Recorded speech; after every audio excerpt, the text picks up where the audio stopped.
we're gonna we'll kind of sticky note this a little bit. Right now, as it stands, your final four. If you were to pick your four teams that you think are gonna be in Tampa Bay, who are you picking?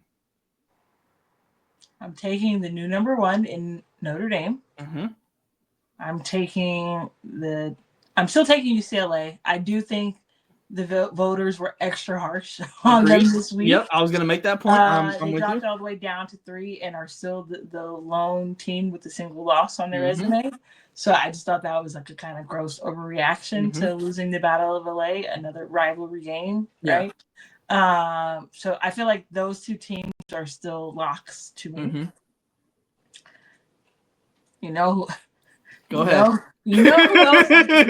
But I was already taking them. You were. No, you were. I was already taking them. I thought it might get a little shaky after Tennessee, but you've been here. You've been here. Yeah, I was already taking them, so I'm still taking Connecticut to make it as well. Yep. And then for that 4th spot, that's where it gets wicked. It's super wicked. It's super wicked. But I still believe of all the teams, like Juju Watkins is still the most talented player of all the remaining teams. And given what I saw her do against UCLA and just her absolute will to win and take her team, I think I still would choose the Trojans. You know, I mean, they made it to the Elite 8 last year. And I think Juju can take them farther. She's got some ops internally, but we'll see. We'll see what happens. But yeah, I still just believe in her talent. Yeah, and her ability to put the team on her back. So I think I would still go Trojans at the 4th. Yeah, I mean, I can't look after what I saw in Los Angeles. That performance. Matchups are going to be so crazy, though. No, see, that was the Texas, point I was going to make. I could see them. I could see them. They're just massive. They're so big. And I left Austin very impressed with Texas too. The resilience that they showed to stay in the game, like Madison Booker again, like the shooting percentage and the like when you're, I think she goes 3-17 if I'm not mistaken in that game, but you go 10-10 for the free throw line, right? And like Texas. They go down, it was like 11 or 12, and they just kind of locked it. They kind of sat up in the chair. And even Rory, like in the postgame, was like, oh, we were kind of like, oh shit. Like, you know, let's lock in, you know, and they just have so much. There's a lot of like their defense and their size, like no one's taking that away. Like that's not gonna just like disappear. And it's truly on the offensive side of okay, how far can Booker take them? I feel like, and LSU still has a 3-headed monster. Like it's hard. Like in LSU, like I mean, that's honestly like what's crazy is like even though LSU blew the lead technically, like I left feeling better about both teams in that game. Like it was points were a premium in that, but the way LSU was just so incredibly disruptive, like on defense, like Texas is so set heavy. And the way that they were able to throw Texas off, like just little bits, like it's a bump here, it's a tip there, you know, just the little things like were genuinely like, again, obviously LSU would have felt a whole lot better with the win, but I still felt very good. So for mine, I agree. UCLA, I can't believe they dropped to 3, frankly.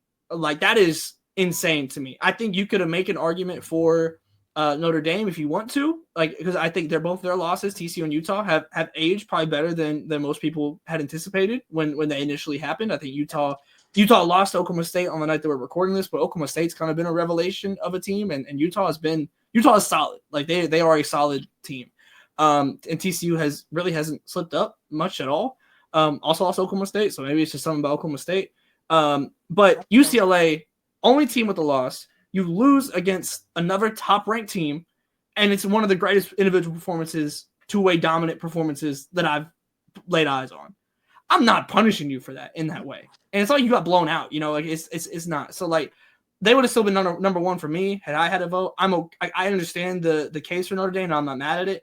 Being below Texas is crazy to me, frankly. Texas had a great week, but you lost head-to-head to Notre Dame. You have multiple losses. We've seen you get blown out before. And we saw what UCLA did to the team that blew you out. Yeah, voters were prisoners of the moment. You would have Texas would have had to beat LSU handily, like Yeah, in I my agree. mind. I agree. Not a comeback win. Like it would have had to been belt to S, and it wasn't. It was a good win, but just not. And like that's not even dissing Texas's resume because like they had a hell of a week going South Carolina, Kentucky, LSU, all wins. UCLA just like that's just the one loss, and they've had good wins. Like they haven't slipped up. So I'm still going UCLA. Like I'm feeling very comfortable with UCLA. Notre Dame as well. I'm with you. Like I think that right now they're just the clear top 2 teams in the nation. Like I don't think that there's much argument to that. From there, it gets on. Like I genuinely think it gets down to matchups because USC, as much as like I can literally be on either side of the spectrum with USC in the sense of like kind of to your point where it's like Juju Watkins is gonna like she's Juju Watkins, you know, like and after what I saw with my own like I'm like not that I wasn't a believer before, but like I believe in that more than ever now. Man, like I couldn't believe when my eyes were seeing 8 blocks, 30. Like, come on, bro. Yeah. Like that's ridiculous. But on the other hand, if they match up with the team, I mean, and everything, you know, if you're a paid sub, I had mentioned it in our the post game notebook after that, so nocastspacewb.com. But I won't go too deep into it from our paid subscribers perspective. But if Juju doesn't hoop, I don't think that there's many pivots. Like there haven't been established pivots. I think there's pivots on the roster available, but they haven't been established. And that doesn't happen during March Madness. You don't establish that then. You this is the build. That over. Yes. Yeah. And so like if you get a team or a coach that, you know, it's not no one, I don't think anyone's going to shut Juju Watkins down.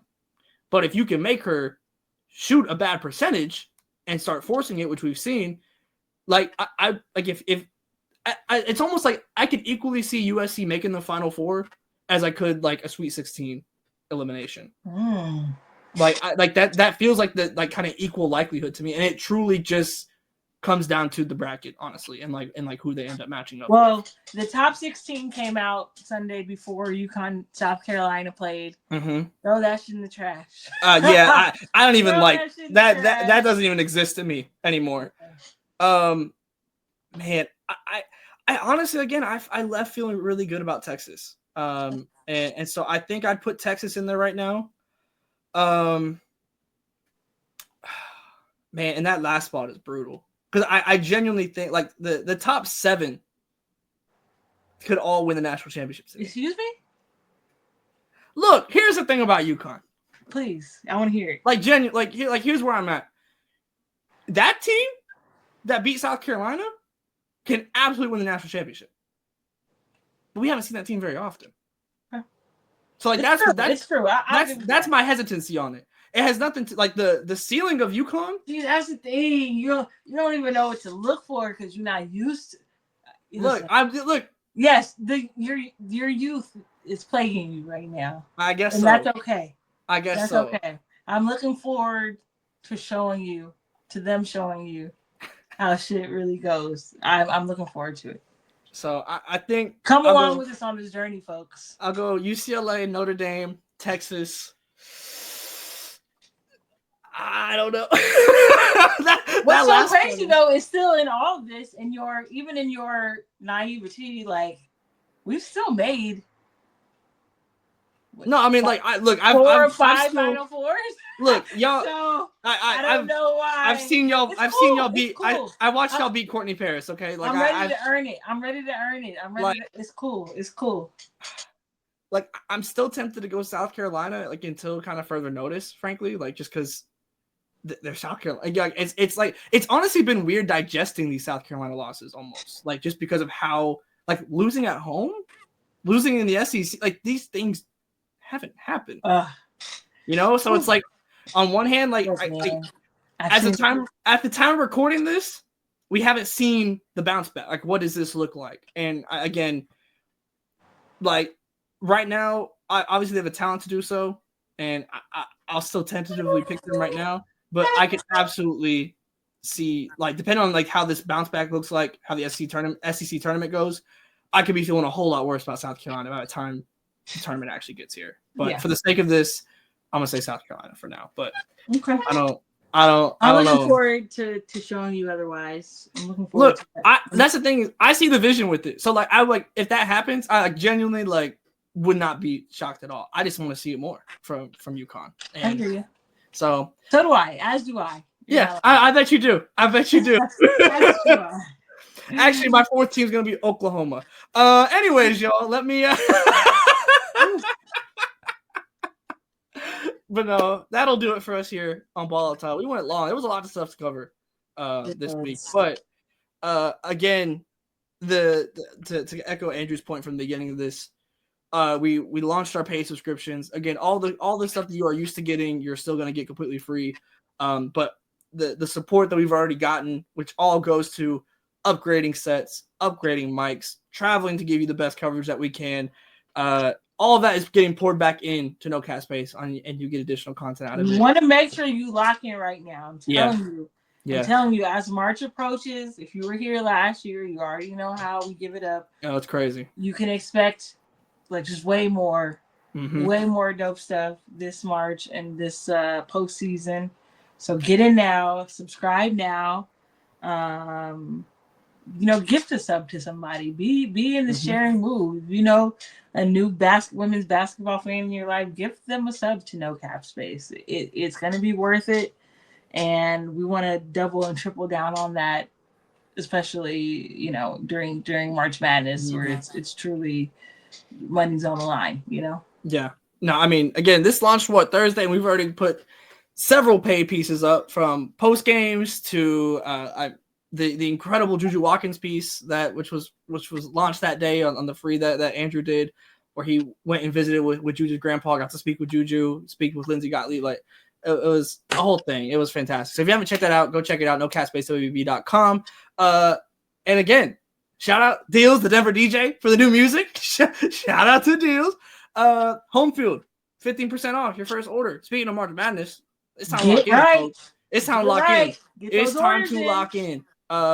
Look, I know I'm not about to get anyone in trouble, but some of the stuff that we had heard that's going to be coming from March Madness, lock in, folks. Home field does it right. No Cap 15 or the link in the description. If you're watching on YouTube, subscribe, like, all of that. Again, be ready to go. If you're watching on podcast platforms, listening on podcast platforms, rate us, review it, leave the 5-star.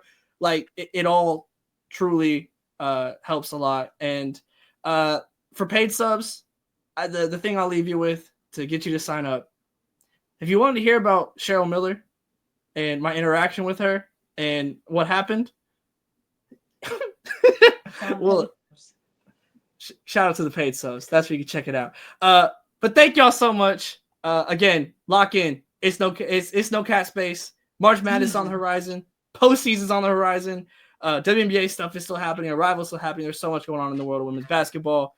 And we got you covered for all of it. So thank y'all for tapping in, and we'll see y'all next time.